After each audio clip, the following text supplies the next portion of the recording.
Salve to Discipuli, this is Magister Buddy, and this is the Stage 25 lesson on indirect questions.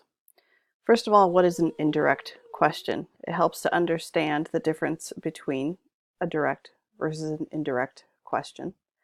A direct is a quote, and it will usually have quotes. It repeats a question word for word. So he asked, "Why did you hit me?" This right here is exactly what he said. She wondered, "Should I study for my test?" This is exactly what she said. It's in quotation marks. Whereas an indirect is a retelling. It will not have quotes. He asked why you hit him. She wondered if she should study for her test. Notice how these are restatements of the question.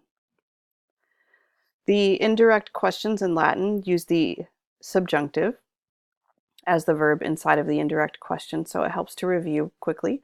The imperfect subjunctive comes from the second principal part. You simply take the infinitive and apply your personal endings, mst, mustis, nt.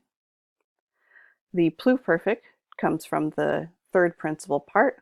Chop off the ending here, the I, add a issa, plus your personal endings, and you just translate it like a normal pluperfect. So had carried, you had carried, etc. Forming an indirect question. So the main verb, meaning the verb inside of the main clause, is what we like to call a head verb. It's something that's happening inside or on your head. So knowing or not knowing, asking, thinking, understanding, perceiving, those sorts of things. The indirect question itself starts with a question word. So why, where, when, how, etc. The verb inside of the indirect question, as we just said, is in the subjunctive. All right, so let's go ahead and practice. Go ahead and copy down these 5 sentences. Mark the main verb with a V. Put brackets around your indirect question. Put a question mark over the question word. Label the function of all the words inside of the indirect question, and then translate. All right, so our first one, I went ahead and bracketed the indirect question.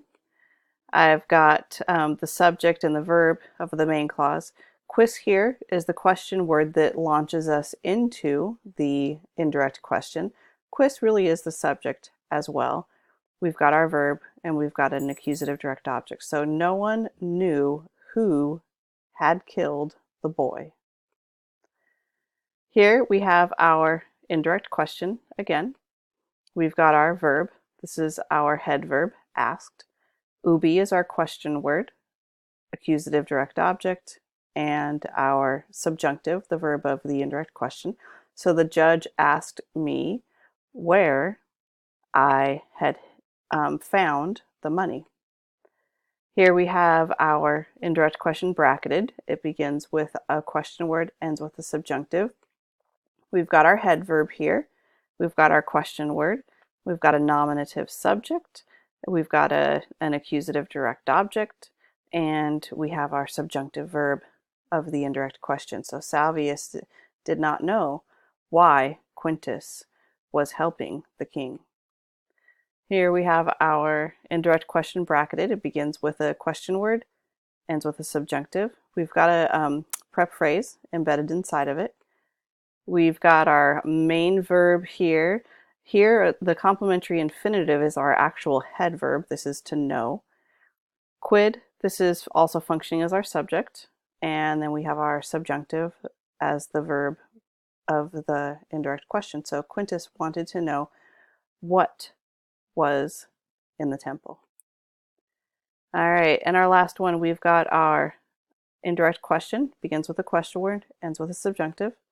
We've got our head verb, understood, begins with a question word, quo.